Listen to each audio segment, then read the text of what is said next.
নমস্কার, আমি মৌমিতা। আপনাদেরকে আমার ইউটিউব চ্যানেল সন্ধ্যের আড্ডাতে স্বাগত জানাই। আজকে আপনাদের জন্য নিয়ে এসেছি শরদিন্দু বন্দ্যোপাধ্যায় রচিত ব্যোমকেশ বক্সী সিরিজের একটি অন্যতম জনপ্রিয় সৃষ্টি মাকড়সার রস। চলুন গল্পটা শুনে নেওয়া যাক। ব্যোমকেশকে একরকম জোর করিয়াই বাড়ি হইতে বাহির করিয়াছিলাম। গত 1 মাস ধরিয়া সে একটা জটিল জালিয়াতের তদন্তে মনোনিবেশ করিয়াছিল। একগাদা দলিলপত্র লইয়া রাত দিন তাহার ভেতর হইতে অপরাধীর অনুসন্ধানে ব্যাপৃত ছিল, এবং রহস্য যতই ঘনীভূত হইতেছিল ততই তাহার কথাবার্তা কমিয়া আসিতেছিল। লাইব্রেরি ঘরে বসিয়া নিরন্তর এই শুষ্ক কাগজপত্রগুলো ঘাটিয়া তাহার শরীরও খারাপ হইয়া পড়িতেছে দেখিতেছিলাম। কিন্তু সে কথার উল্লেখ করিলে সে বলিত, না, বেশ তো আছি। সেদিন বৈকালে বলিলাম, আর তোমার কথা শোনা হবে না, চলো একটু বেরিয়ে আসা যাক। দিনের মধ্যে অন্তত 2 ঘন্টা তো বিশ্রাম দরকার। কিন্তু নয়, চলো লেকের দিকে। 2 ঘন্টায় তোমার জালিয়াত পালিয়ে যাবে না। চলো। কাগজপত্র সরাইয়া রাখিয়া সে বাহির হইলে বটে, কিন্তু তাহার মনটা সেই অজ্ঞাত জালিয়াতের পিছু ছাড়ে নাই। বুঝিতে কষ্ট হইল না। লেকের ধারে বেড়াইতে বেড়াইতে হঠাৎ একজন পুরাতন কলেজের বন্ধুর সঙ্গে দেখা হইয়া গেল। অনেকদিন তাহাকে দেখি নাই। আইএ ক্লাসে 2 জন একসঙ্গে পড়িয়াছিলাম। তারপর সে মেডিকেল কলেজে প্রবেশ করে, সেই অবধি ছাড়াছাড়ি। আমি তাহাকে দেখিয়া বলিলাম, আরে মোহন যে, তুমি কোত্থেকে? সে আমাকে দেখিয়া সহর্ষে বলিল, অজিত, তাই তো হে, কতদিন পরে দেখা। তারপর খবর কি? কিছুক্ষণ পরস্পরের পিঠ চাপড়াচাপড়ির পর ব্যোমকেশের সহিত পরিচয় করিয়া দিলাম। মোহন বলিল, আপনি? বড় খুশি হলুম। মাঝে মাঝে সন্দেহ হতো বটে, আপনার কীর্তির প্রচারক অজিত বন্দ্যোপাধ্যায় হয়তো আমাদের বাল্যবন্ধু অজিত, কিন্তু বিশ্বাস হতো না। জিজ্ঞাসা করলাম, তুমি আজকাল কি করছো?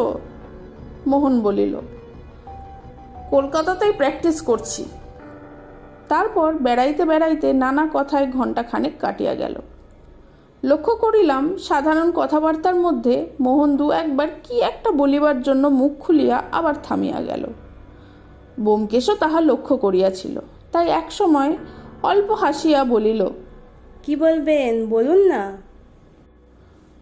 মোহন একটু লজ্জিত হইয়া বলিল, একটা কথা বলি করে বলতে একটু সংকোচ হচ্ছে। ব্যাপারটা এত তুচ্ছ যে সেই নিয়ে আপনাকে বিব্রত করা অন্যায়, অথচ। আমি বলিলাম, তা হোক, বলো। আর কিছু না হোক ব্যোমকেশকে কিছুক্ষণের জন্য জালিয়াতের হাত থেকে নিষ্কৃতি দেওয়াতে হবে। জালিয়াত? আমি বুঝাইয়া দিলাম। তখন মোহন বলিল, ও, কিন্তু আমার কথা শুনে মনে হয় ব্যোমকেশবাবু হাসবেন। ব্যোমকেশ বলিল, হাসির কথা বলে নিশ্চয়ই হাসবো, কিন্তু আপনার ভাব দেখে তা তো মনে হচ্ছে না। বরঞ্চ বোধ হচ্ছে একটা কোনো সমস্যা কিছুদিন থেকে আপনাকে ভাবিত করে রেখেছে। আপনি তারই উত্তর খুঁজছেন। মোহন সাগ্রহে কহিল, আপনি ঠিকই ধরেছেন। জিনিসটা হয়তো খুবই সহজ, কিন্তু আমার পক্ষে একটা দুর্ভেদ্য প্রহেলিকা হয়ে দাঁড়িয়েছে। আমি নিহাত বোকা নই, সাধারণ সহজ বুদ্ধি আছে বলেই মনে করি, অথচ একজন রোগে পঙ্গু চলৎশক্তিরহিত লোক আমাকে প্রত্যহ এমনভাবে ঠকাচ্ছে যে শুনলে আশ্চর্য হয়ে যাবেন। শুধু আমাকে নয়, তার সমস্ত পরিবারের তীক্ষ্ণ সতর্কতাকে সে প্রতি মুহূর্তে ব্যর্থ করে দিচ্ছে। কথা কহিতে কহিতে আমরা একটা বেঞ্চিতে আসিয়া বসিলাম। মোহন বলিল, যতদূর সম্ভব সংক্ষেপে ব্যাপারটা বলছি শুনুন। কোনো একটা বড় মানুষের বাড়িতে আমি গৃহচিকিৎসক। তারা বনেদি বড় মানুষ, কলকাতায় বন কেটে বাস। অন্যান্য বিষয় সম্পত্তি ছাড়াও কলকাতাতে একটা বাজার আছে, তা থেকে মাসিক 1015 টাকা আয়। সুতরাং আর্থিক অবস্থা কীরকম বুঝতেই পারছেন। এই বাড়ির যিনি কর্তা তার নাম নন্দদুলাল বাবু। ইনিই বলতে গেলে ও বাড়িতে আমার একমাত্র রুগী। বয়সকালে ইনি এত বেশি বদখেয়ালি করেছিলেন যে 50 বছর বয়স হতে না হতেই শরীর একেবারে ভেঙে পড়েছে। বাতে, পঙ্গু, আরও কত রকম ব্যাধি যে তার শরীরকে আশ্রয় করেছে তা গুণে শেষ করা যাবে না। তাছাড়া পক্ষাঘাতের লক্ষণও ক্রমে দেখা দিচ্ছে। আমাদের ডাক্তারি শাস্ত্রে একটা কথা আছে, মানুষের মৃত্যুতে বিস্মিত হওয়ার কিচ্ছু নেই, মানুষ যে বেঁচে আছে এটাই সবচেয়ে আশ্চর্যের বিষয়। আমার এই রুগীটাকে দেখলে সে কথাই সর্বাগ্রে মনে পড়ে। এই নন্দলাল বাবুর চরিত্র আপনাকে কি করে বোঝাবো ভেবে পাচ্ছি না। কটু ভাষা, সন্দিগ্ধ, কুটিল, হিংসাপরায়ণ, এক কথায় এমন ইতর নীচ স্বভাব আমি আর কখনো দেখিনি। বাড়িতে স্ত্রী, পুত্র, পরিবার সব আছে, কিন্তু কারোর সঙ্গে সদ্ভাব নাই। তার ইচ্ছা যৌবনে যে উচ্ছৃঙ্খলা করে বেরিয়েছেন এখনও তাই করে বেরোন, কিন্তু প্রকৃতি বাদ সেধেছেন, শরীরে আর সেই সামর্থ্য নেই। এই জন্য পৃথিবী শুদ্ধ লোকের ওপরে দারুণ রাগ আর ঈর্ষা, যেন তার এই অবস্থার জন্য তারাই দায়ী। সর্বদা ছল খুঁজে বেরোচ্ছেন কি করে কাকে জব্দ করেন। শরীরের শক্তি নেই, বুকের গোলমালও আছে, তাই ঘর ছেড়ে বেরোতে পারেন না। নিজের ঘরে বসে বসে কেবল বিশ্বব্রহ্মাণ্ডের ওপর কদর্য গালাগাল বর্ষণ করছেন, আর দিস্তে দিস্তে কাগজে অনবরত লিখে চলেছেন। তার এক খেয়াল যে তিনি একজন অদ্বিতীয় সাহিত্যিক, তাই কখনো লাল কালিতে কখনো কালো কালিতে এন্তার লিখে যাচ্ছেন। সম্পাদকের ওপর ভয়ঙ্কর রাগ, তার বিশ্বাস সম্পাদকেরা কেবল শত্রুতা করেই তার লেখা ছাপে না। আমি কৌতূহলী হইয়া জিজ্ঞেস করিলাম, কি লেখেন? গল্প কিংবা আত্মচরিত হতে পারে। একবার মাত্র সেই লেখার ওপর আমি চোখ বুলিয়েছিলুম, তারপর আর সেদিকে তাকাতে পারিনি। সে লেখা পড়বার পর গঙ্গা স্নান করলেও মন পবিত্র হয় না। আজকালকার যারা তরুণ লেখক সে গল্প পড়লে তাদেরও বোধ করি দাঁত কপাটে লেগে যাবে। ব্যোমকেশ ঈষৎ হাসিয়া বলিল, চরিত্রটা যেন চোখের সামনে দেখতে পাচ্ছি, কিন্তু সমস্যাটা কি? মোহন আমাদের দুজনকে দুটো সিগারেট দিয়া একটি নিজে ধরাইয়া বলিল, আপনারা ভাবছেন এমন গুণবান লোকের আর কোনো গুণ থাকা সম্ভব নয়, কেমন? কিন্তু তা নয়, এর আর একটি মস্ত গুণ আছে। এই শরীরের ওপর উনি এক অদ্ভুত নেশা করেন। সিগারেটে গোটা 2 টান দিয়া বলিল, ব্যোমকেশবাবু, আপনি তো এই কাজেই আছেন। সমাজের নিকৃষ্ট লোক নিয়েই আপনাকে কারবার করতে হয়। মদ, গাঁজা, চন্ডু, কোকেন ইত্যাদি অনেক রকম নেশাই মানুষকে করতে দেখে থাকবেন, কিন্তু মাকড়সার রস খেয়ে কাউকে নেশা করতে দেখেছেন কি? আমি আটকাইয়া উঠিয়া বলিলাম, মাকড়সার রস? সে আবার কি? মোহন বলিল, এক জাতীয় মাকড়সার রস আছে, যার শরীর থেকে এই বিভৎস বিষাক্ত রস পিষে বার করে নেওয়া হয়। ব্যোমকেশ কতকটা আত্মগতভাবে বলিল, ট্যালেন্টিলা ডান্স স্পেনে আগে ছিল। এই মাকড়সার কামড় খেয়ে লোকে হরদম নাচত। দারুণ বিষ। বই পড়েছি বটে, কিন্তু এই দেশে কাউকে ব্যবহার করতে দেখিনি। মোহন বলিল, ঠিক বলেছেন, ট্যারেন্টুলা। সাউথ আমেরিকার স্প্যানিশ সংকর জাতির মধ্যে এই নেশার খুব বেশি চলন আছে। এই ট্যারেন্টুলার রস একটা তীব্র বিষ, কিন্তু খুব মাত্রায় ব্যবহার করলে শরীরের স্নায়ুমণ্ডলে একটা প্রবল উত্তেজনা সৃষ্টি করে। বুঝতেই পারছেন, স্বভাবের দোষে স্নায়ুবিক উত্তেজনা না হলে যারা থাকতে পারে না তাদের পক্ষে এই মাকড়সার রস কী রকম লোভনীয় বস্তু। কিন্তু নিয়মিত ব্যবহার করলে এর ফল সাংঘাতিক হয়ে দাঁড়ায়। অস্বাভাবিক পক্ষাঘাতে মৃত্যু অনিবার্য। আমাদের নন্দদুলালবাবু বোধহয় যৌবনকালে এই চমৎকার নেশাটি ধরিয়েছিলেন। তারপর শরীর যখন অকর্মণ্য হয়ে পড়ল তখনও নেশা ছাড়তে পারলেন না। আমি যখন গৃহ চিকিৎসক হয়ে ওদের বাড়িতে ঢুকলুম তখনও উনি প্রকাশ্যে ওই নেশা চালাচ্ছেন। সে আজ বছরখানেকের কথা। আমি প্রথমেই ওটা বন্ধ করে দিলুম, বললুম যদি বাঁচতে চান তাহলে ওটা ছাড়তে হবে। এই নিয়ে খুব খানিকটা ধস্তাধস্তি চলল। তিনিও খাবেনি, আমিও খেতেই দেব না। শেষে আমি বললুম, আপনার বাড়িতে ও জিনিস ঢুকতেই দেব না, দেখি আপনি কি করে খান। তিনিও কুটিল হেসে বললেন, তাই নাকি? আচ্ছা, আমিও খাবো, দেখি তুমি কি করে আটকাও। যুদ্ধ ঘোষণা হয়ে গেল। পরিবারের আর সকলে আমার পক্ষে, সুতরাং সহজেই বাড়ির চারিদিকে কড়া পাহারা বসিয়ে দেওয়া গেল। তার স্ত্রী ছেলেরা পালা করে তাকে পাহারা দিতে লাগলেন, যাতে কোনো ক্রমে সে বিষ তার কাছে পৌঁছতে না পারে। তিনি নিজে একরকম চলৎশক্তিহীন। বাড়ি থেকে বেরিয়ে যে সে জিনিস সংগ্রহ করবেন সে ক্ষমতা নেই তার। আমি এইভাবে তাকে আগলাবার ব্যবস্থা করে দিয়ে বেশ একটু আত্মপ্রসাদ অনুভব করতে লাগলুম। কিন্তু কিছুতেই কিছু হলো না। এত কড়াকড়ি সত্ত্বেও বাড়িশুদ্ধ লোকের নজর এড়িয়ে তিনি নেশা করতে লাগলেন। কোথা থেকে সে জিনিস আমদানি করেছেন কেউ ধরতে পারলুম না। প্রথমটা আমার সন্দেহ হলো, হয়তো বাড়ির কেউ লুকিয়ে তাকে সাহায্য করছে। তাই একদিন আমি নিজে সমস্ত দিন পাহারায় রইলুম। কিন্তু আশ্চর্য মশাই, আমার চোখের সামনে তিনবার সেই বিষ খেলেন।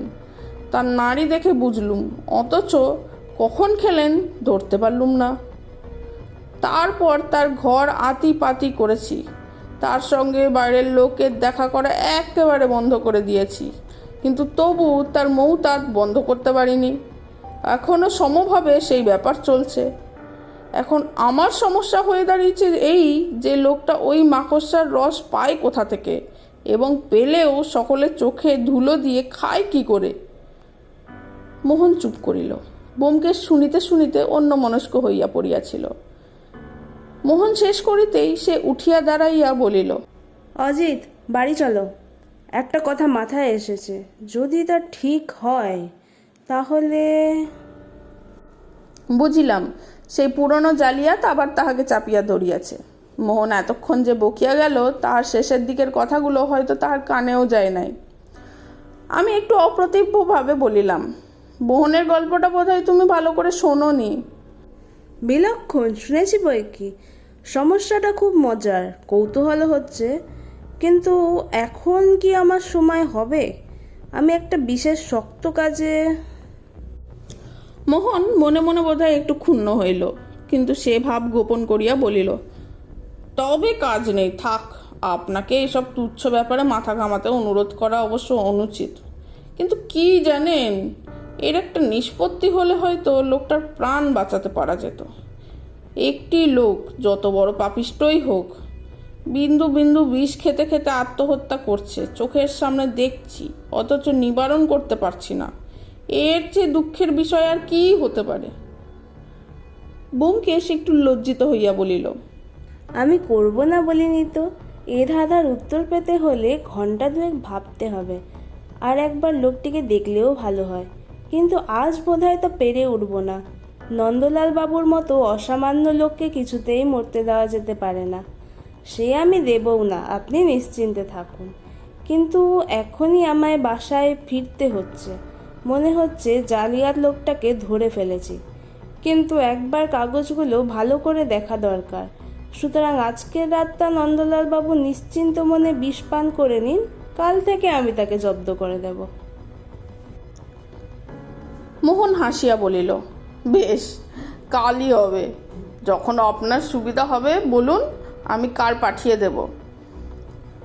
ব্যোমকেশ একটু চিন্তা করিয়া বলিল, আচ্ছা, এক কাজ করা যাক, তাতে আপনার উৎকণ্ঠাও অনেকটা লাঘব হবে। অজিত আজ আপনার সাথে গিয়ে দেখে শুনে আসুক, তারপর ওর মুখে সব কথা শুনে আজ রাত্রেই কিংবা কাল সকালে আমি আপনার ধাঁধার উত্তর দিয়ে দেব। ব্যোমকেশের বদলে আমি যাইব।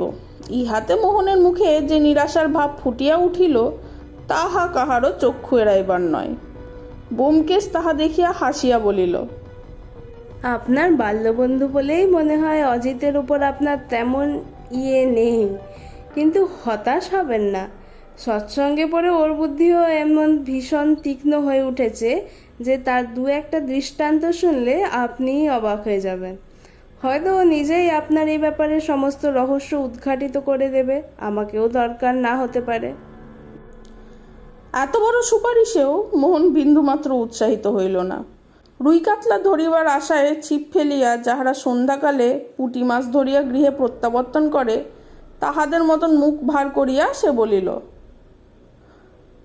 অজিতি চলুক তাহলে, কিন্তু ও যদি না পারে।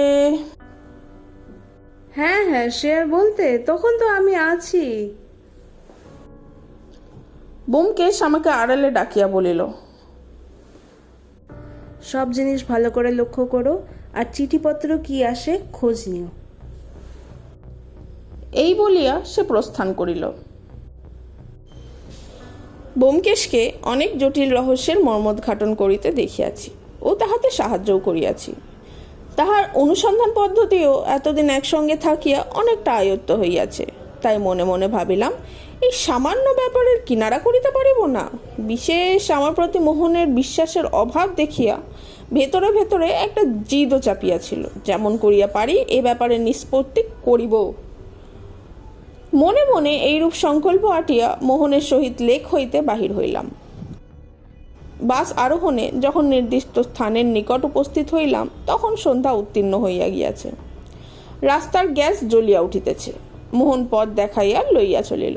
সার্কুলার রোড হইতে একটা গলি ধরিয়া কিছু দূর অগ্রসর হইবার পর সম্মুখে একটা লোহার রেলিংযুক্ত বড় বাড়ি দেখাইয়া মোহন বলিল, এই বাড়ি। দেখিলাম সেকেলে ধরনের পুরনো বাড়ি। সম্মুখে লোহার ফটকে টুল পাতিয়া দারোয়ান বসিয়া আছে। মোহনকে দেখিয়া সেলাম করিয়া পথ ছাড়িয়া দিল, কিন্তু আমার প্রতি সন্দিগ্ধ দৃষ্টিপাত করিয়া বলিল, বাবুজি, আপকো ভিতর জানা? মোহন হাসিয়া বলিল, ভয় নেই দারোয়ান, উনি আমার বন্ধু। বহুত খুব। দারোয়ান সরিয়া দাঁড়াইল। আমরা বাড়ির সম্মুখস্থ অঙ্গনে প্রবেশ করিলাম। অঙ্গন পার হইয়া বারান্দায় উঠিতেই ভেতর হইতে একটা 20-22 বছরের যুবক বাহির হইয়া আসিল। কে, ডাক্তারবাবু? আসুন। আমার দিকে সপ্রশ্ন নেত্রে চাহিয়া জিজ্ঞেস করিল, ইনি? মোহন তাহাকে একটু তফাতে লইয়া গিয়া নিম্ন কণ্ঠে কি বলিল, যুবকও উত্তর দিল, বেশ তো, উনি আসুন না। মোহন তখন পরিচয় করাইয়া দিল, গৃহস্বামীর জ্যেষ্ঠপুত্র, নাম অরুণ। তাহার অনুবর্তী হইয়া আমরা বাড়ির ভেতর প্রবেশ করিলাম। 2টা ঘর অতিক্রম করিয়া 3য় ঘরের বন্ধ দরজায় করাঘাত করিতেই ভেতর হইতে একটা কহল তীক্ষ্ণ ভাঙা কণ্ঠস্বর শোনা গেল, কে কে তুমি? এখন আমায় বিরক্ত করো না, আমি লিখছি। অরুণ বলিল, বাবা, ডাক্তারবাবু এসেছেন। অভয়, দোর খোল। একটি 18-19 বছর বয়সের যুবক, বোধহয় গৃহস্বামীর 2য় পুত্র, দ্বার খুলিয়া দিল। আমরা সকলে ঘরের ভেতর প্রবেশ করিলাম। অরুণ চুপি চুপি অভয়কে জিজ্ঞাসা করিল, খেয়েছেন? অভয় ম্লানভাবে ঘাড় নাড়িল। ঘরে ঢুকিয়াই প্রথমে দৃষ্টি পড়িল, ঘরের মধ্যস্থলে খাটের ওপর বিছানা পাতা রহিয়াছে এবং সেই বিছানায় বালিশের ঠেস দিয়া বসিয়া ডান হাতে উত্থিত কলম ধরিয়া অতি শীর্ণকায় নন্দদুলালবাবু ক্রুদ্ধ কষায়িত নেত্রে আমার দিকে চাহিয়া আছেন। মাথার ওপর উজ্জ্বল বৈদ্যুতিক আলো জ্বলিতেছিল, আর একটি টেবিল ল্যাম্প খাটের ধারে উঁচু টিপাইয়ের ওপর রাখা ছিল। তাই লোকটির সমস্ত অবয়ব ভালো করে দেখিতে পাইলাম। তাহার বয়স বোধ করি 50-এর নিচেই, কিন্তু মাথার চুল সমস্ত পাকিয়া একটা শ্রীহীন পাংশুটে বর্ণ ধারণ করিয়াছে। হাড় চওড়া ধারালো মুখে মাংসের লেশ মাত্র নেই। হনুর অস্থি দুটো যেন চর্ম ভেদ করিয়া বাহির হইবার উপক্রম করিতেছিল। পাতলা দ্বিধাভগ্ন নাকটা মুখের ওপর গৃদ্ধের মতো ঝুলিয়া পড়িয়াছে। চোখ দুটা কোনো অস্বাভাবিক উত্তেজনার ফলে অত্যন্ত উজ্জ্বল হইয়া উঠিয়াছে, কিন্তু উত্তেজনার অবসানে আবার যে তাহারা মৎস্যচক্ষুর মতো ভাবলেশহীন হইয়া পড়িবে, তাহার আভাসও সে চক্ষে লুক্কায়িত আছে। নিম্নের ঠোঁট শিথিল হইয়া ঝুলিয়া পড়িয়াছে। সব মিলিয়া মুখের ওপর একটা কদাকার ক্ষুধিত অসন্তোষ যেন রেখায় রেখায় চিহ্নিত হইয়া আছে। কিছুক্ষণ এই প্রেতাকৃতি লোকটির দিকে বিস্মিতভাবে চাহিয়া থাকিয়া দেখিলাম। তাহার বাঁ হাতটা থাকিয়া থাকিয়া অকারণে অনর্তিত হইয়া উঠিতেছে, যেন সেটা স্বাধীনভাবে দেহ হইতে সম্পূর্ণ বিযুক্ত হইয়া নৃত্য শুরু করিয়া দিয়াছে। মৃত ব্যাঙের দেহ তড়িৎ সংস্পর্শে চমকাইয়া উঠিতে যাহারা দেখিয়াছে, তাহারা এই স্নায়ু নৃত্য কতকটা আন্দাজ করিতে পারিবেন। নন্দলাল বাবুও বিষ দৃষ্টিতে আমার দিকে তাকাইয়াছিলেন। সেই ভাঙা অথচ তীব্র স্বরে বলিয়া উঠিলেন, ডাক্তার, এ আবার কাকে নিয়ে এসেছে এখানে? কি চাই লোকটার? যেতে বলো, যেতে বলো। মোহন চোখের ইশারা করিয়া আমাকে জানাইল যে আমি যেন গৃহস্বামীর এরূপ সম্ভাষণে কিছু মনে না করি। তারপর শয্যার উপর হইতে বিক্ষিপ্ত কাগজগুলো সরাইয়া শয্যা পার্শ্বে রাখিয়া রোগীর নাড়ি হাতে লইয়া স্থির হইয়া দেখিতে লাগিল। নন্দদুলাল বাবু মুখে একটা বিকৃত হাস্য লইয়া একবার আমার পানে একবার ডাক্তারের পানে তাকাইতে লাগিলেন। বা হাতটা তেমনই নৃত্য করিতে লাগিল। শেষে হাত ছাড়িয়া দিয়া মোহন বলিল, আবার খেয়েছেন? বেশ করেছি, খেয়েছি। কার বাবার কি? মোহন অধর দংশন করিল, তারপর বলিল, এতে নিজেরই কেবল ক্ষতি করছেন, আর কারণ নয়। কিন্তু সে তো আপনি বুঝবেন না, বুঝবার ক্ষমতাই নাই। ওই বিষ খেয়ে খেয়ে মস্তিষ্কের দফা রফা করে ফেলেছেন। নন্দলাল বাবু মুখটা একটা পৈশাচিক বিকৃতি করিয়া বলিলেন, তাই নাকি? মস্তিষ্কের দফা রফা করে ফেলেছি? কিন্তু তোমার ঘটে তো অনেক বুদ্ধি আছে, তবে ধরতে পারছো না কেন? বলি, চারিদিকে তো স্পাই বসিয়ে দিয়েছ, কই ধরতে পারলে না তো? বলিয়া হি হি করিয়া এক অশ্রাব্য হাসি হাসিতে লাগিলেন। মোহন বিরক্তভাবে উঠিয়া দাঁড়াইয়া বলিল, আপনার সঙ্গে কথা কওয়াই ঝকমারি। যা করছিলেন করুন। নন্দদুলাল বাবু পূর্ববৎ হি হি করিয়া হাসিতে হাসিতে বলিলেন, দুয়ো ডাক্তার, দুয়ো। আমায় ধরতে পারলে না, দিনটা নিনা পাকানো না। সঙ্গে সঙ্গে দুই হাতে বৃদ্ধাংশ তুলিয়া নাড়িতে লাগিলেন। নিজের পুত্রদের সম্মুখে এই কদর্য অসভ্যতা আমার অসহ্য বোধ হইতে লাগিল। মোহনেরও বোধ করি ধৈর্যের বন্ধন ছিঁড়িবার উপক্রম করিতেছিল। সে আমাকে বলিল, নাও অজিত, কি দেখবে দেখে শুনে নাও, আর পারা যায় না। হঠাৎ বৃদ্ধাংষ্টু অস্ফালন থামাইয়া নন্দলাল বাবু দুই সর্বচক্ষু আমার দিকে ফিরাইয়া কটুকণ্ঠে কহিলেন, কে হে তুমি? আমার বাড়িতে কোন মতলবে ঢুকেছ? আমি কোনো জবাব দিলাম না। চালাকি করবার আর জায়গা পাওনি? ওসব ফন্দি ফিকির এখানে চলবে না, বুঝেছ? এই বেলা চটপট সরে পড়ো, নইলে পুলিশ ডাকবো। যত নচ্ছা ছিচকে চলের দল। বলিয়া মোহনকেও নিজের দৃষ্টির মধ্যে সাপটাইয়া লইলেন। সে আমাকে কি উদ্দেশ্যে আনিয়াছে ঠিক না বুঝিলেও আমার ওপর তাহার ঘোর সন্দেহ জন্মিয়াছিল। অরুণ লজ্জিতভাবে আমার কানে কানে বলিল, ওর কথায় কান দেবেন না, ওটা খেলে ওর আর জ্ঞান বুদ্ধি থাকে না। মনে মনে ভাবিলাম, কি ভয়ঙ্কর এই বিষ, যাহা মানুষের সমস্ত গোপন দুষ্প্রবৃত্তিকে এমন উগ্র প্রকট করিয়া তোলে। যে ব্যক্তি জানিয়া শুনিয়া ইহা খায়, তাহার নৈতিক অধোগতির মাত্রাই বা কে নিরূপণ করিবে? ব্যোমকেশ বলিয়াছিল, সব দিক ভালো করিয়া লক্ষ্য করিতে। তাই যতদূর সম্ভব তাড়াতাড়ি ঘরের চতুর্দিক ঘুরিয়া ঘুরিয়া দেখিয়া লইলাম। ঘরটা বেশ বড়, আসবাবপত্রও অধিক নাই। একটা খাট, গোটা 2-3 চেয়ার, একটা আলমারি ও একটা তেপায়া টেবিল। এই টেবিলের ওপর ল্যাম্পটা রাখা আছে এবং তাহারই পাশে কয়েক দিস্তা অলিখিত কাগজ ও অন্যান্য লেখার সরঞ্জাম রহিয়াছে।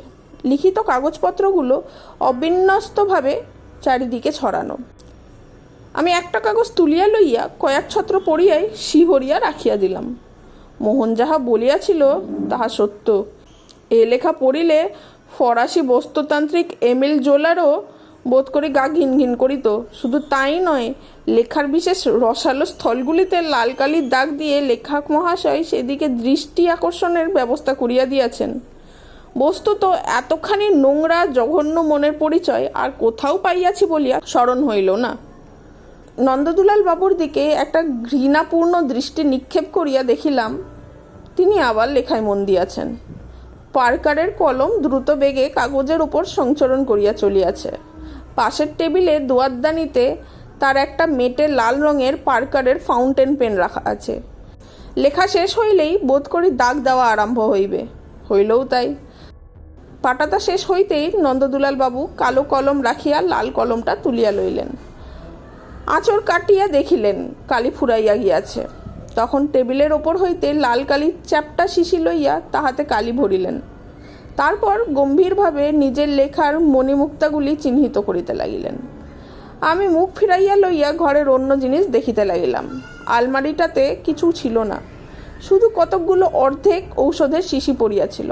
মোহন বলিল, সেগুলো তাহারই প্রদত্ত ওষুধ। ঘরে দুটি জানালা, দুটি দরজা। একটি দরজা দিয়ে আমরা প্রবেশ করিয়াছিলাম, অন্যটি সম্বন্ধে জিজ্ঞেস করিয়া জানিলাম ওদিকে স্নানঘর ইত্যাদি আছে। সে ঘরটাও দেখিলাম, বিশেষ কিছু নাই, কয়েকটা কাঁচা কাপড়, তোয়ালে, তেল, সাবান, মাজন ইত্যাদি রহিয়াছে। জানলা দুটো সম্বন্ধে অনুসন্ধান করিয়া জানা গেল বাহিরের সহিত উহাদের কোনো যোগ নাই, তাছাড়া অধিকাংশ সময় বন্ধ থাকে। ব্যোমকেশ থাকিলে কিভাবে অনুসন্ধান করিত তাহা কল্পনা করিবার চেষ্টা করিলাম, কিন্তু কিছুই ভাবিয়া পাইলাম না। দেওয়ালে টোকা মারিয়া দেখিব কিনা ভাবতেছি, হয়তো কোথাও গুপ্ত দরজা আছে। এমন সময় চোখে পড়িল দেয়ালে একটা তাকের ওপর একটা চাঁদির আড়তদানি রহিয়াছে। সাগ্রহে সেটাকে পরীক্ষা করিলাম, তাহার মধ্যে খানিকটা তুলা ও খোপে খোপে আতর রহিয়াছে। চুপি চুপি অরুণকে জিজ্ঞেস করিলাম, উনি আতর মাখেন নাকি? সে অনিশ্চিতভাবে মাথা নাড়িয়া বলিল, কি জানি, বোধ হয় না, মাখলে তো গন্ধ পাওয়া যেত। এটা কতদিন এ ঘরে আছে? তা বরাবরই আছে, বাবাই ওটা আনিতে ঘরে রেখেছিলেন। ঘাড় ফিরাইয়া দেখিলাম লেখা বন্ধ করিয়া নন্দদুলাল বাবু এই দিকেই তাকাইয়া আছেন। মন উত্তেজিত হইয়া উঠিল। খানিকটা তুলা আতরে ভিজাইয়া পকেটে পরিয়া লইলাম। তারপর ঘরের চারিদিকে একবার শেষ দৃষ্টিপাত করিয়া বাহির হইয়া আসিলাম। নন্দদুলাল বাবুর দৃষ্টি আমাকে অনুসরণ করিল। দেখিলাম তাহার মুখে সেই শ্লেষপূর্ণ কদর্য হাসিটা লাগিয়া আছে। বাহিরে আসিয়া আমরা বারান্দায় বসিলাম। আমি বলিলাম, এখন আপনাদের কয়েকটা প্রশ্ন করিতে চাই, কোনো কথা গোপন না করে উত্তর দেবেন। অরুণ বলিল, বেশ, জিজ্ঞাসা করুন। আমি বলিলাম, আপনারা ওকে সর্বদা নজরবন্দিতে রেখেছেন? কে কে পাহারা দেয়? আমি, অভয় আর মা পালা করে ওর কাছে থাকি। চাকর বাকর ও অন্য কাউকে কাছে যেতেই দিই না। ওকে কখনো ও জিনিস খেতে দেখেছেন? না, মুখে দিতে দেখিনি, তবে খেয়েছেন তা জানতে পেরেছি। জিনিসটার চেহারা কীরকম কেউ দেখেছেন? যখন প্রকাশ্যে খেতেন তখন দেখেছিলুম, জলের মতন জিনিস, হোমিওপ্যাথিক শিশিতে থাকতো, তাই কয়েকটা ফোঁটা শরবত কিংবা অন্য কিছুর সঙ্গে মিশিয়ে খেতেন। সেরকম শিশি ঘরে কোথাও নেই, ঠিক জানেন? ঠিক জানি, আমরা তন্ন তন্ন করে খুঁজেছি। তাহলে নিশ্চয় বাইরে থেকে আসে। কে আনে? অরুণ মাথা নাড়িল, জানি না। আপনারা তিনজন ছাড়া আর কেউ ঘরে ঢোকে না? ভালো করে ভেবে দেখুন। না, কেউ না, এই এক ডাক্তারবাবু ছাড়া। আমার জেরা ফুরাইয়া গেল, আর কি জিজ্ঞাসা করিব? গালে হাত দিয়া ভাবিতে ভাবিতে ব্যোমকেশের উপদেশ স্মরণ হইল। পুনশ্চ আরম্ভ করিলাম, ওর কাছে কোনো চিঠিপত্র আসে? না।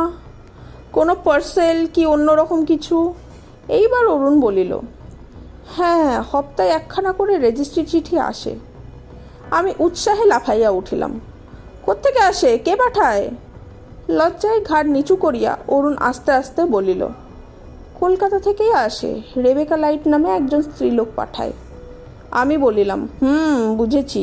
চিঠিতে কি থাকে আপনারা দেখেছেন কি? দেখেছি বলিয়া অরুণ মোহনের পানে তাকাইল। আমি সাগ্রহে জিজ্ঞাসা করিলাম, কি থাকে? সাদা কাগজ। সাদা কাগজ?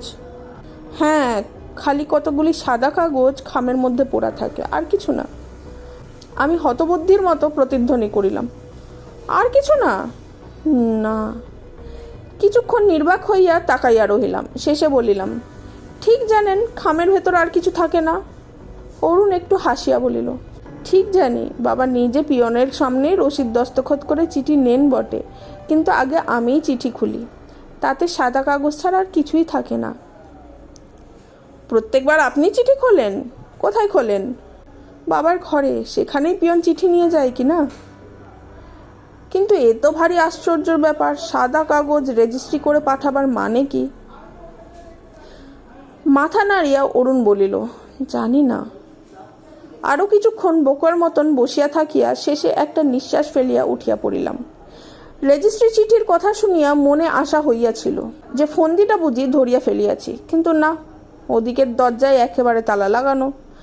বুঝিলাম আপাত দৃষ্টিতে ব্যাপার সামান্য ঠেকিলেও আমার বুদ্ধিতে কুলাইবে না। তুলা শুনিতে নরম, কিন্তু ধুনিতে লবে যান। ওই বিষ জর্জরিত দেহ অকালপঙ্গু বুড়া লম্পটকে আঁটিয়া ওঠা আমার কর্ম নয়। এইখানে ব্যোমকেশের সেই শানিত ঝকঝকে মস্তিষ্কটি দরকার। মলিন মুখে ব্যোমকেশকে সকল কথাই জানাইব বলিয়া বাহির হইতেছি, একটা কথা স্মরণ হইল। জিজ্ঞেস করিলাম, নন্দদুলাল বাবু কাউকে চিঠিপত্র লেখেন?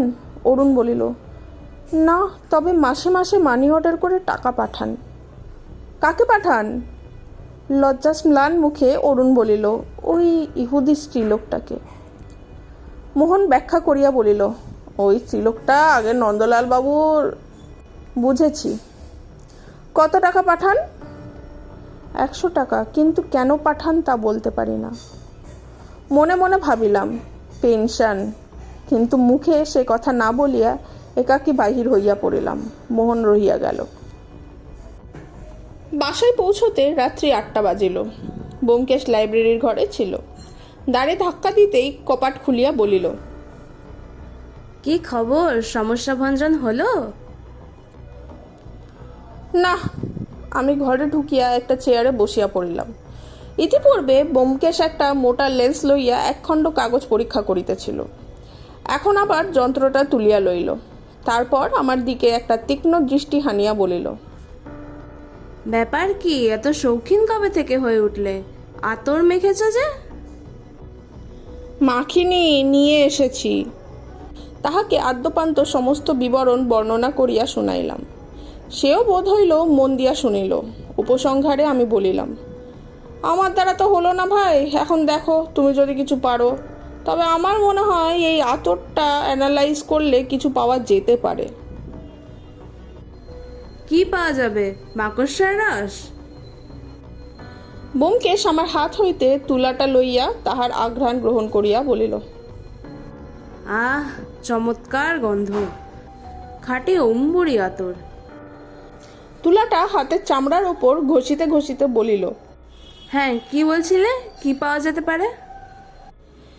একটু একটু ইতস্তত করিয়া বলিলাম, হয়তো নন্দলাল বাবু আতর মাখবার ছল করে। ব্যোমকেশ হাসিয়া উঠিল। 1 মাইল দূর থেকে যার গন্ধ পাওয়া যায়, সেই জিনিস কেউ লুকিয়ে ব্যবহার করতে পারে? নন্দলাল বাবু যে আতর মাখেন, তার কি কোনো প্রমাণ পেয়েছ? তা পাইনি বটে, কিন্তু না হে না, ওইদিকে নয়, অন্যদিকে সন্ধান করো। কি করে জিনিসটা ঘরের মধ্যেই আসে? কি করে নন্দদুলাল বাবু সকলের চোখের সামনে সেটাকে মুখে দেন?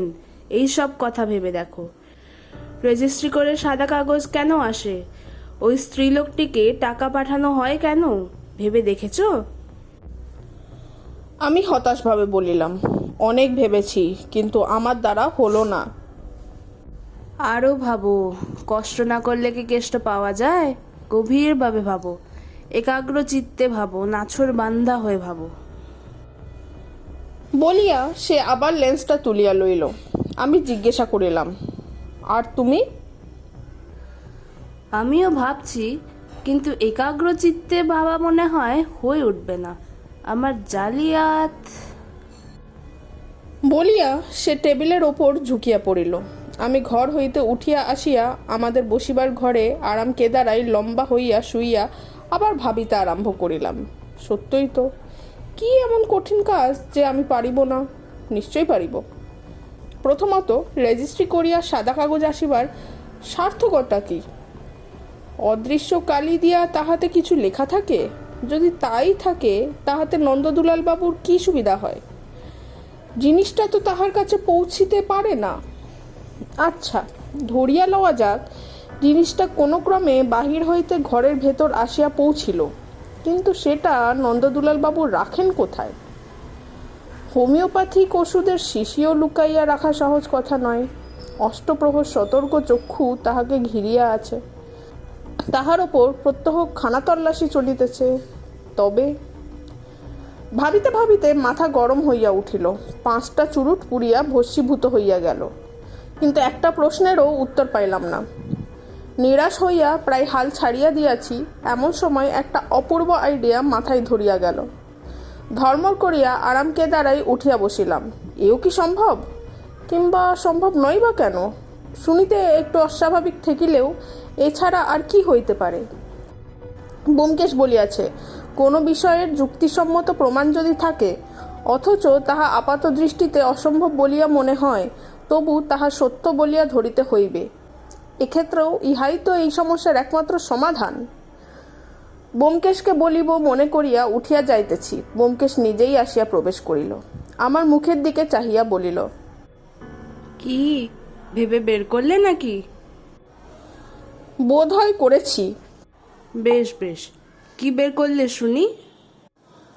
বলিতে গিয়া একটু বাদো বাদো ঠেকিতে লাগিল, তবু জোর করিয়া সংকোচ সরাইয়া বলিলাম, দেখো, নন্দদুলাল বাবুর ঘরের দেওয়ালে কতকগুলো মাকড়সা দেখেছি, এখন মনে পড়িল। আমার বিশ্বাস তিনি সেইগুলোকে ধরে ধরে খান। ব্যোমকেশ হো হো করিয়া উচ্চরবে হাসিয়া উঠিল। অজিত, তুমি একেবারে একটি জিনিয়াস, তোমার জোড়া নেই। দেওয়ালের মাকড়সা ধরে ধরে খেলে নেশা হবে না ভাই, ঘাময় গরলের ঘা ফুটে বেরোবে, বুঝলে? আমি উত্তপ্ত হইয়া বলিলাম, বেশ, তবে তুমিই বলো। ব্যোমকেশ চেয়ারে বসিয়া টেবিলের ওপর পা তুলিয়া দিল, অলসভাবে একটা চুরুট ধরাইতে ধরাইতে বলিল, সাদা কাগজ ডাকে কেন আসে বুঝেছ? না। ইহুদি স্ত্রীলোকটিকে কেন টাকা পাঠানো হয় বুঝতে পেরেছ? না। নন্দদুলাল বাবু যে দিবারাত্রি অশ্লীল গল্প লেখেন কেন তাও বুঝতে পারোনি? না। তুমি বুঝেছ? বোধহয় বুঝেছি। ব্যোমকেশ চুরুটে দীর্ঘ টান দিয়া নিমিলিত নেত্রে কহিল, কিন্তু একটা বিষয় নিঃসন্দেহভাবে না জানা পর্যন্ত মন্তব্য প্রকাশ করা সমীচীন হবে না। কি বিষয়ে? ব্যোমকেশ মুদিত চক্ষে বলিল, আগে জানা দরকার নন্দদুলাল বাবুর জিভ কোন রঙের। মনে হইল ব্যোমকেশ আমাকে পরিহাস করিতেছে। রুষ্ট মুখে বলিলাম, ঠাট্টা হচ্ছে বুঝি? ঠাট্টা? ব্যোমকেশ চোখ খুলিয়া আমার মুখের ভাব দেখিয়া বলিল, রাগ করলে? সত্যি বলছি, ঠাট্টা নয়। নন্দদুলাল বাবুর জীবের রঙের উপরেই সব নির্ভর করেছে। যদি তার জীবের রং লাল হয় তাহলে বুঝবো আমার অনুমান ঠিক, আর যদি না হয়, তুমি বোধহয় লক্ষ্য করেনি। আমি রাগ করিয়া বলিলাম, না, জীব লক্ষ্য করবার কথা আমার মনে হয়নি। ব্যোমকেশ সহাস্যে বলিল, অথচ এইটাই আগে মনে করার উচিত ছিল। যা হোক, এক কাজ করো, ফোন করে নন্দদুলাল বাবুর ছেলের কাছ থেকে খবর নাও। রসিকতা করছে মনে করবে না তো? ব্যোমকেশ হাত নাড়িয়া কাব্যের ভাষায় বলিল, ভয় নাই তোর, ভয় নাই, ওরে ভয় নাই, কিছুই নাই তোর ভাবনা। পাশের ঘরে গিয়া নম্বর খুঁজিয়া ফোন করিলাম। মোহন তখনও সেখানে ছিল। সেই উত্তর দিল, ও কথাটা দরকারি বলে মনে হয়নি তাই বলিনি। নন্দদুলাল বাবুর জিভের রং টকটকে লাল। একটু অস্বাভাবিক বলে মনে হয়, কারণ তিনি বেশি পান খান না। কেন বলো দেখি? ব্যোমকেশকে ডাকিলাম। ব্যোমকেশ আসিয়া বলিল, লাল তো, তবে আর কি হয়ে গেছে দেখি।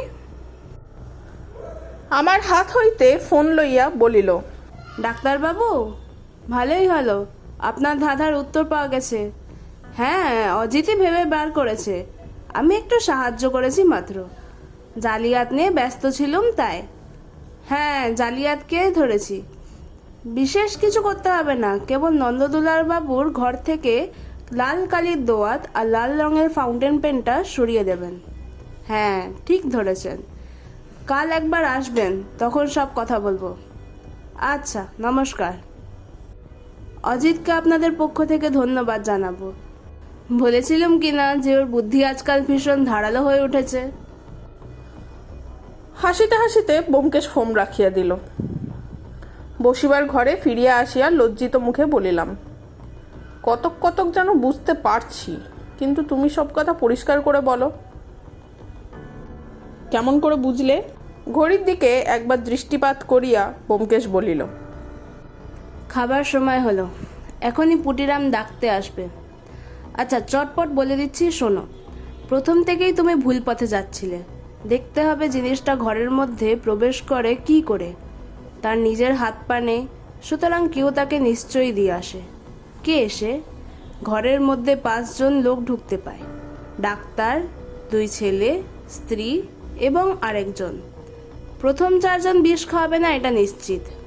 এতই পঞ্চম ব্যক্তির কাজ। পঞ্চম ব্যক্তিকে? পঞ্চম ব্যক্তি হচ্ছে পিয়ন। সে সপ্তাহে একবার সই করার জন্য নন্দদুলাল বাবুর ঘরে ঢোকে, সুতরাং তার মারফতেই জিনিসটা ঘরে প্রবেশ করে। কিন্তু খামের মধ্যে তো সাদা কাগজ ছাড়া আর কিছু থাকে না। ওইখানেই ফাঁকি। সবাই মনে করে খামের মধ্যে জিনিসটা আছে, তাই পিয়নকে কেউ লক্ষ্য করে না। লোকটা হুঁশিয়ার, সে অনায়াসেই লাল কালির দোয়াত বদলে দিয়ে চলে যায়। রেজিস্ট্রি করে সাদা কাগজ পাঠাবার উদ্দেশ্য হচ্ছে কোনো ক্রমে নন্দদুলাল বাবুর ঘরে পিয়নকে ঢোকবার অবকাশ দেওয়া। তারপর? তুমি আরেকটা ভুল করেছিলে। ইহুদি স্ত্রীলোকটিকে টাকা পাঠানো হয় পেনশন স্বরূপ নয়। ও প্রথা কোথাও প্রচলিত নেই। টাকা ওষুধের দাম। ওই মহিলাই পিয়নের হাতে ওষুধ সরবরাহ করে। তাহলে দেখো, ওষুধ নন্দদুলাল বাবুর হাতে কাছে এসে পৌঁছলো, কেউ জানতেও পারলে না। কিন্তু অষ্টপ্রহর ঘরে লোক থাকে, তিনি খাবেন কি করে? নন্দদুলাল বাবু গল্প লিখতে আরম্ভ করলেন। সর্বদাই হাতের কাছে লেখার সরঞ্জাম রয়েছে, তাই উঠে গিয়ে খাবারও দরকার নেই। খাটের ওপর বসেই সে কার্য সম্পন্ন করা যায়। তিনি কালো কলম দিয়ে গল্প লিখছেন আর লাল কলম দিয়ে তাতে দাগ দিচ্ছেন। ফাঁক পেলেই কলমের নিবটা চুষে নিচ্ছেন।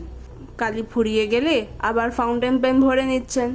জিভের রং লাল কেন এখন বুঝতে পারছো? কিন্তু লালই যে হবে তা বুঝলে কি করে? কালোও তো হতে পারতো। হায় হায়, এটা বুঝলে না? কালো কালি যে বেশি খরচ হয়। নন্দদুলাল বাবু ওই অমূল্য নিধিকে বেশি খরচ হতে দিতে পারেন, তাই লাল কালির ব্যবস্থা। বুঝেছি, এত সহজ? সহজ তো বটেই, কিন্তু যে লোকের মাথা থেকে এই সহজ বুদ্ধি বেরিয়েছে তার মাথাটা অবহেলার বস্তু নয়। এত সহজ বলেই তোমরা ধরতে পারছিলে না। তুমি ধরলে কি করে? খুব সহজে। এই ব্যাপারে 2টো জিনিস সম্পূর্ণ নিরর্থক বলে মনে হয়। 1, রেজিস্ট্রি করে সাদা কাগজ আসা। 2, নন্দদুলাল বাবুর গল্প লেখা। এই দুটোর সত্যিকার কারণ খুঁজতে গিয়েই আসল কথাটা বেরিয়ে পড়ল। পাশের ঘরে ঝনঝন করিয়া টেলিফোনের ঘণ্টি বাজিয়া উঠিল। আমরা দুজনেই তাড়াতাড়ি উঠিয়া গেলাম। ব্যোমকেশ ফোন ধরিয়া জিজ্ঞেস করিল, কে আপনি? ও ডাক্তারবাবু, কি খবর? নন্দদুলাল বাবু চেঁচামেচি করছেন, হাত পা ছড়ছেন। তা হোক, তাতে কোনো ক্ষতি হবে না। কি বলছেন? অজিতকে গালাগালি দিচ্ছেন? সকার বকার তোলে? ভারী অন্যায়। কিন্তু যখন তার মুখ বন্ধ করা যাচ্ছে না, তখন আর উপায় কি? অজিত অবশ্য ওসব গ্রাহ্য করে না। অবিমিশ্র প্রশংসা যে এই পৃথিবীতে পাওয়া যায় না তা সে জানে। মধু ও হুল কমলে কণ্টক, এ জগতের নিয়ম। আচ্ছা, নমস্কার। আজকের গল্প এখানেই শেষ হলো। আশা করি আজকের গল্প আপনাদের পছন্দ হয়েছে। ভালো লাগলে লাইক, কমেন্ট, শেয়ার, সাবস্ক্রাইব অবশ্যই করবেন। ধন্যবাদ।